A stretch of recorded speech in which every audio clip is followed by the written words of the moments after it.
Hi, this is Sally's Book Talk, bringing you the best books from around the world every day. Today we're diving into the book, The 22 Immutable Laws of Marketing. The authors of this business masterpiece are the ones American CEOs fear their competitors reading. Al Ries and Jack Trout are the founders of positioning theory. When it comes to marketing, positioning theory is an unavoidable classic.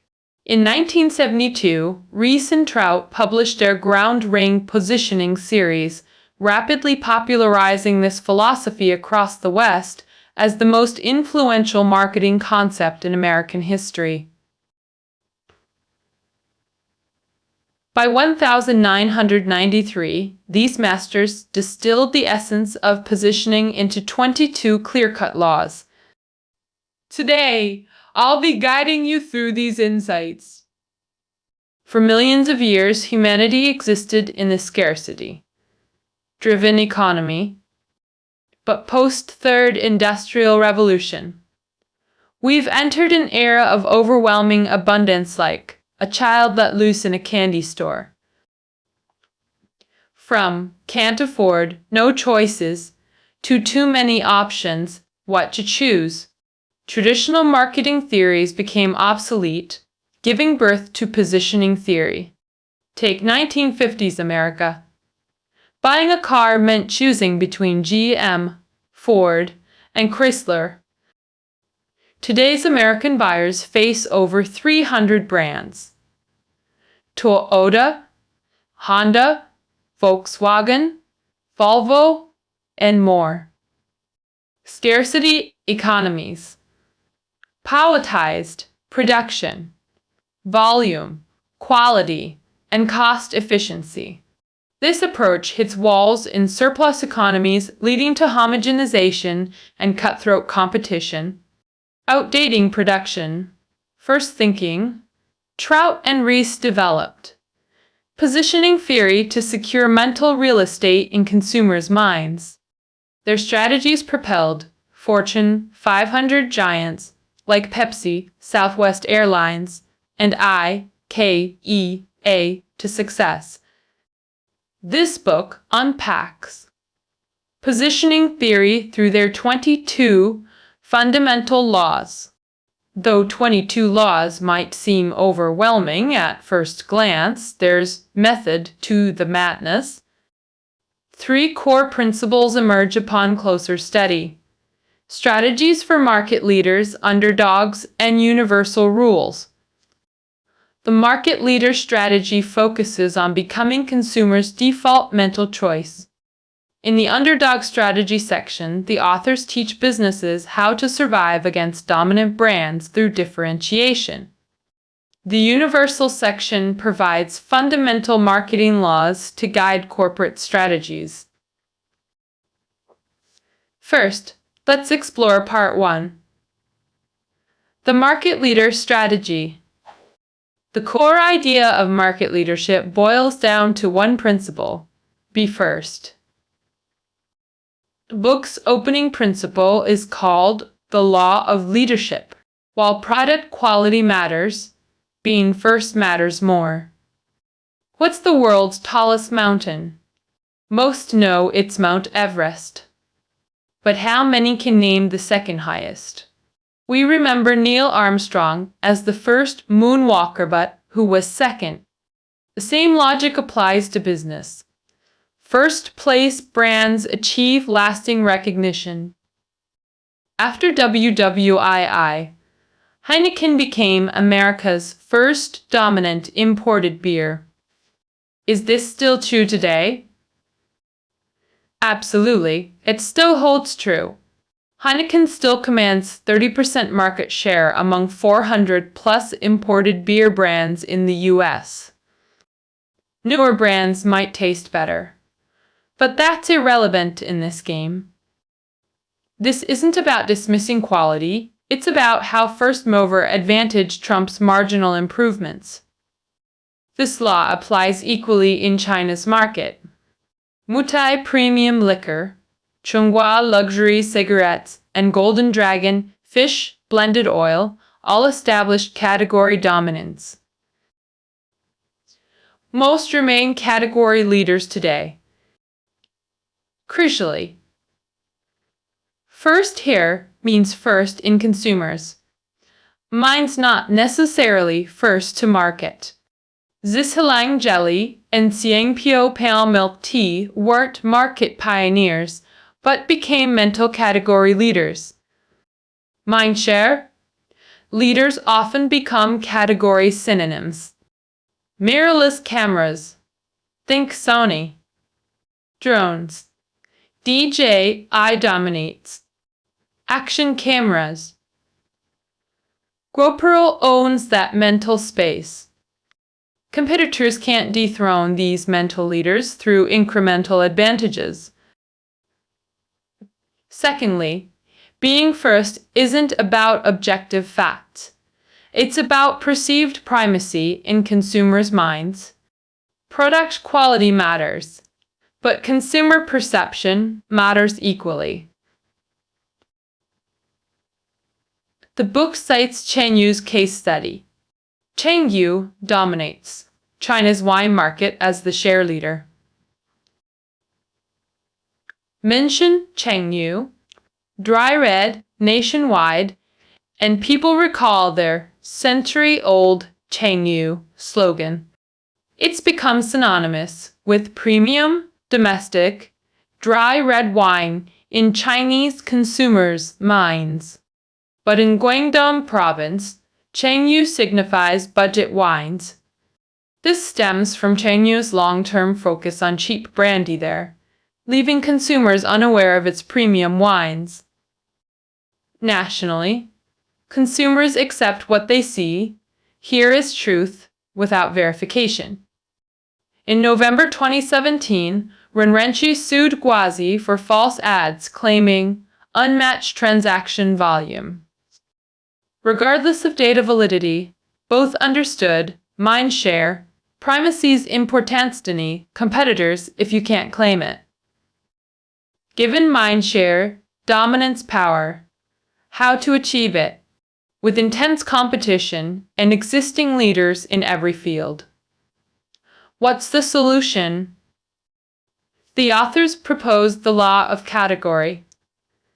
If not first, create a new category to dominate. China's orange juice market perfectly illustrates this law. Hoan leads high-concentration juice, while Minute Maid created the low-concentration category. Milo created the children's low-concentration segment, dominating its niche. These brands innovated categories to claim leadership positions. Category leadership remains every product's ultimate goal. But leadership brings vulnerability. Real danger lies in corporate arrogance, not external threats. Executives often mistakenly attribute success solely to brand names.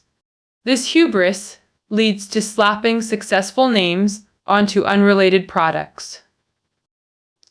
Weiss and Trout's cautionary example, current U.S. President Donald Trump.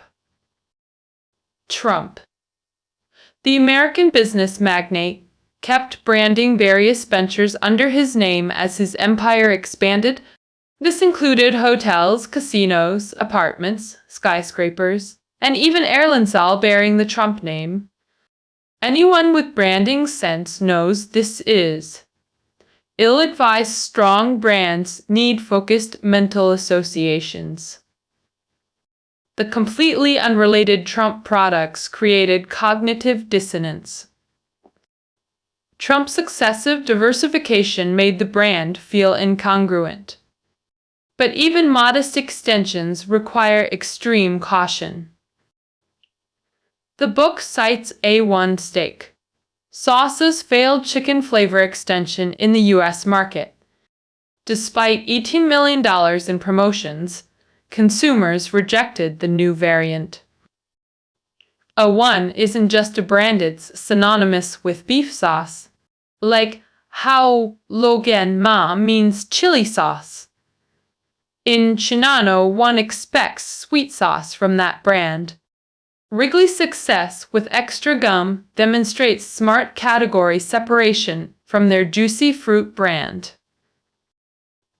Many consumers don't realize extra and juicy fruit share a parent company.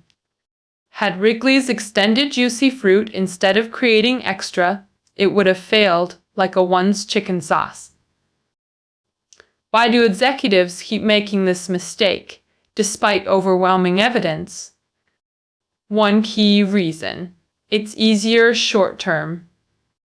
Leveraging existing brand equity feels efficient, but erodes brand meaning long-term. The book vehemently opposes brand extensions across multiple chapters. First-time readers might think the author's too conservative businesses need to expand. This misunderstands positioning philosophy. Their book Focus proposes the solution: multi-year branding instead of extensions. Products should establish brand tiers through pricing, demographics, and channels. Launch second brands strategically instead of irrelevant extensions. This concludes the core concepts of market leader strategy.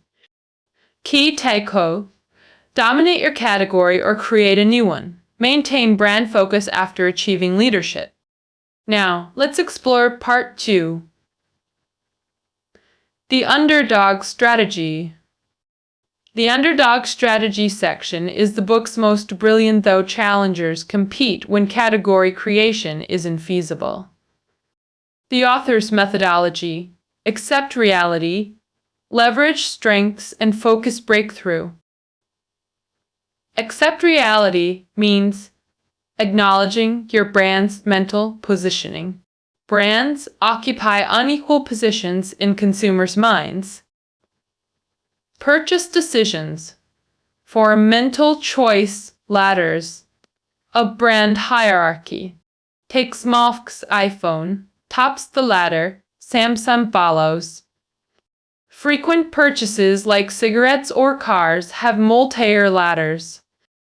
Infrequent purchases like lawnmowers have simpler mental hierarchies. But mental ladders have capacity limit 7 for familiar products. The law of 7 brands. Most consumers recall less than or equal to 7 brands per category.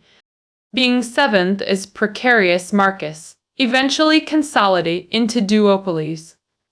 The law of duality.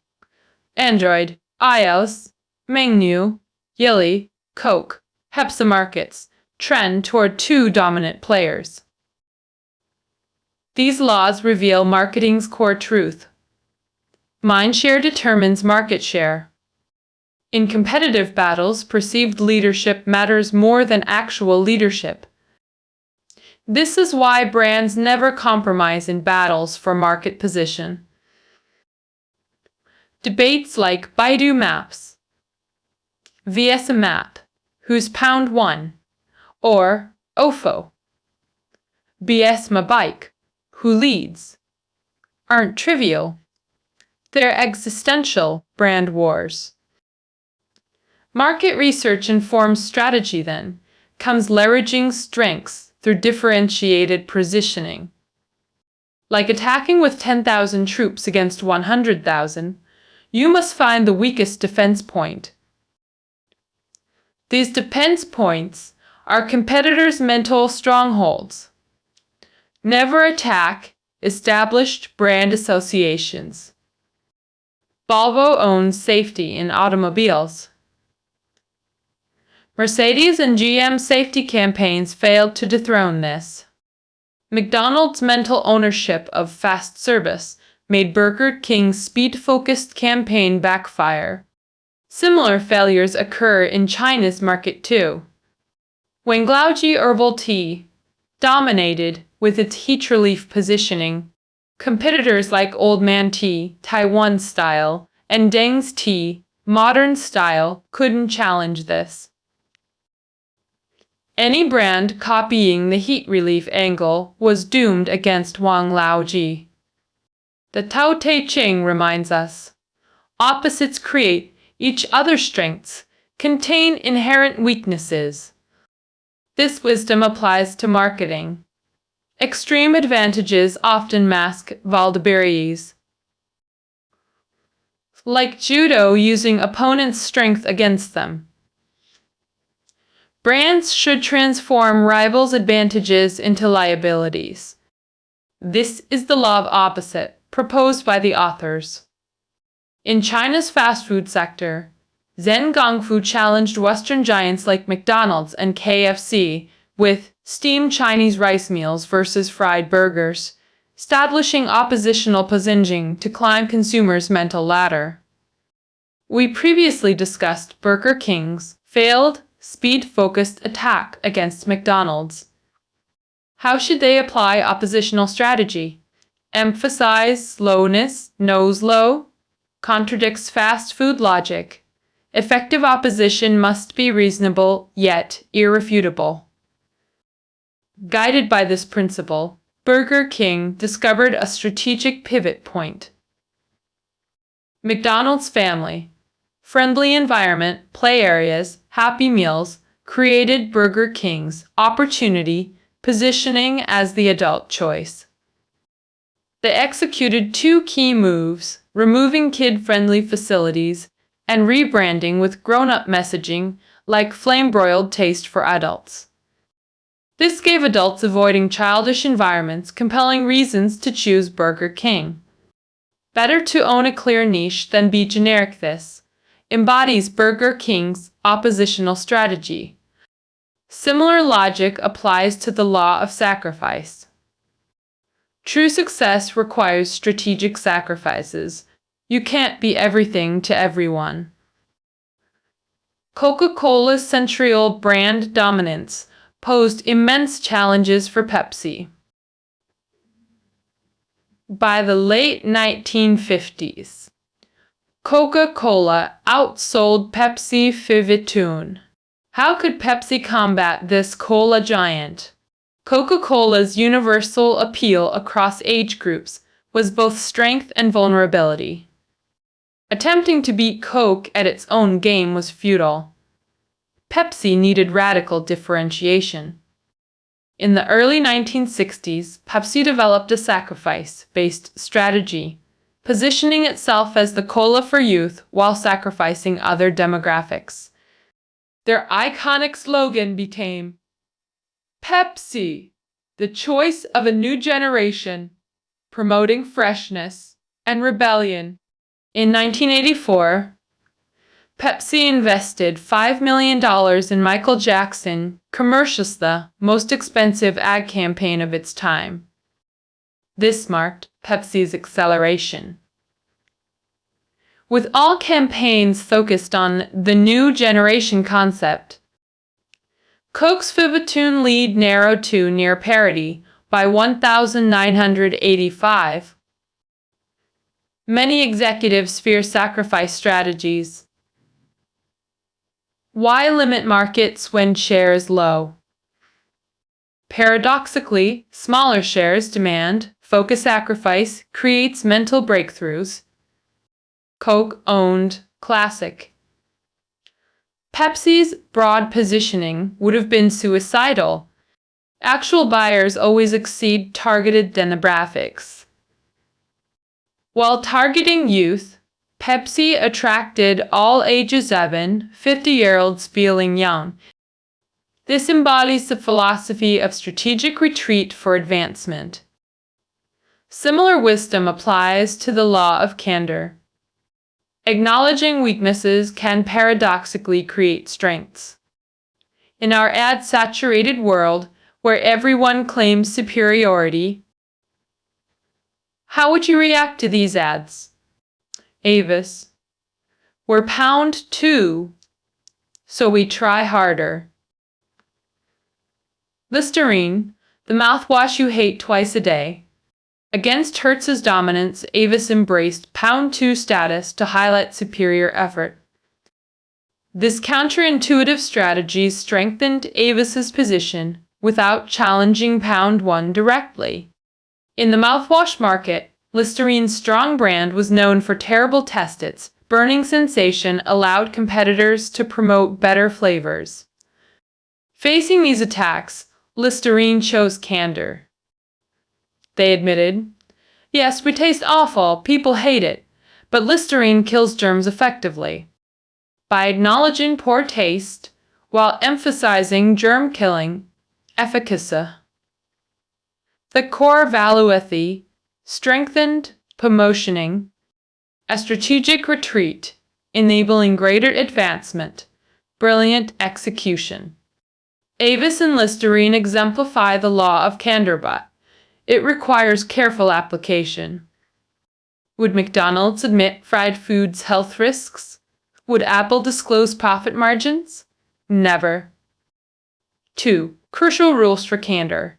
1. The weakness must be universally acknowledged. 2. The confession must immediately resonate.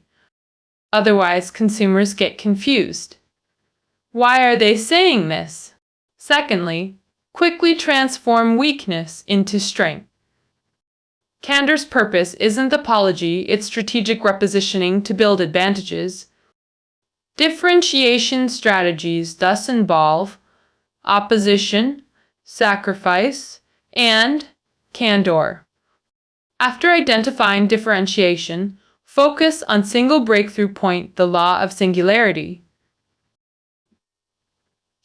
Competitors usually have one exploitable weakness. This should be your sole focus. Challenging leaders is hard. Success requires unconventional breakthrough strategies. Is this difficult? Obviously, yes. If multiple viable strategies existed, would everyone focus on camera specs in sabcades? Clearly not. True mental breakthroughs are rare, maybe one per category.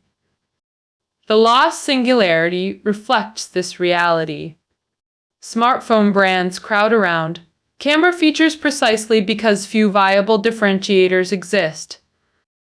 Established brands must remember, mental real estate is limited. Choose breakthroughs wisely. If you secured a positioning, never abandon it recklessly. Take Cola against Pepsi's youth appeal. Coca-Cola shouldn't launch new Coke, but reinforce its classic identity. Kids, we won't force you, but authentic cola awaits when you're ready. This concludes Part 2. The Underdog Strategy. The underdog strategy teaches challenger brands to compete against leaders. 3 key principles. 1. Acknowledge your mental positioning. 2. Differentiate through strengths. 3. Focus on single breakthrough point. Part 3 covers universal laws applicable to all brands. These laws guide strategic marketing decisions. Foremost is the law of focus. Leadership requires focus, whether becoming first or creating categories. Challengers must concentrate firepower on singular weaknesses. All strategies share one truth: focus creates power. Could Coca-Cola abandon classic positioning? Would Volvo discard safety? Could Crest stop fighting cavities? When owning a mental attribute, reinforce it, never dilute. True mental ownership is rare. Protect it fiercely. Second, universal law. The law of momentum. Resist chasing fads. Ride fundamental trends instead. Fads are wave, as trends are tides. Fads fade, trends transform. Remember viral acts like Footprint and Momo photo tools that flared and faded. Their novel-driven success proved ephemeral. In contrast, Me Too and beauty apps focused on beauty enhancement consistently.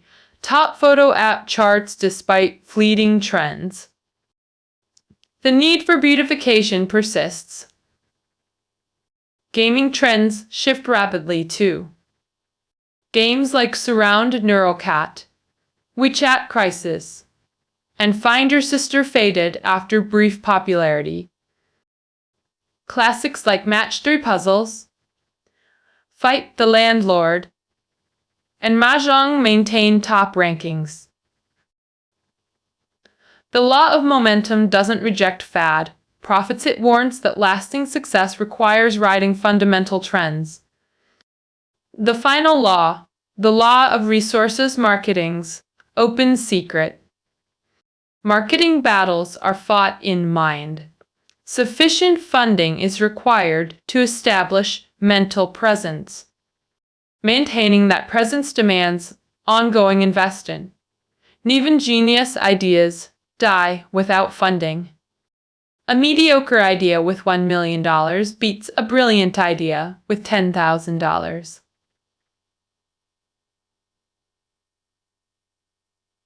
China's BAT, giants Baidu, Alibaba, Tencent, reshape industries overnight with their capital power. Tencent Video, Alibaba's Fliggy, QQ Music Hall latecomers dominating through resource advantage. It's not about inferior products or creativity. BAT's financial firepower is simply overwhelming. To summarize, the book outlines 22 marketing laws based on positioning theory. These laws form 3 pillars: leader strengths, challenger turns, and universal laws. Leader stretch roles focus on becoming first. If first exists, create a new category to lead. In our surplus economy, being first trumps being better. Leaders must maintain focus, challengers must 1. Accept reality, 2. Leverage strengths, 3. Breakthrough, singularly. Products occupy mental ladders. Challengers must avoid leaders' strengths, use opposition, sacrifice, candor laws, and focus on rare breakthrough points. Finally, the book emphasizes universal marketing principles. Brands must focus and avoid product extensions. Secondly, brand building should prioritize long-term benefits over chasing trends. Lastly, all marketing requires sufficient funding. Well-funded average idea beats an underfunded brilliant one. This concludes the core concepts of the 22 Immutable Laws of Marketing. Let's discuss the boundaries of positioning theory. Since its 1972 proposal, positioning theory has sparked extensive academic and commercial debate. With great fame comes great criticism. This theory is no exception. In China, we see successful cases like J.D. Bubble Tea and Zhen Gongfu, but also limitations in smartwatches. Routers. No theory is omnipotent. All have limitations. Positioning theory's scope is defined by its origin in surplus economies with product homogenization. In such contexts, mental ownership becomes critical. Coke vs. Pepsi. Nearly identical products where positioning decides success.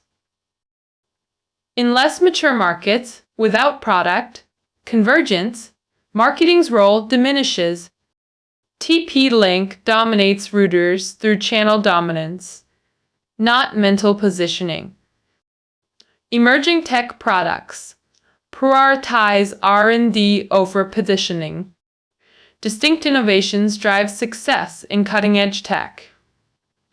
Technology innovation remains core in these sectors. Business complexity defies single theory solutions. Good positioning doesn't guarantee success. Yet in marketing, positioning theory remains the most able practical framework. Understanding its limitations helps us better apply and comprehend it. That concludes our exploration of the 22 Immutable Laws of Marketing. Key takeaways are below the auto. See you tomorrow.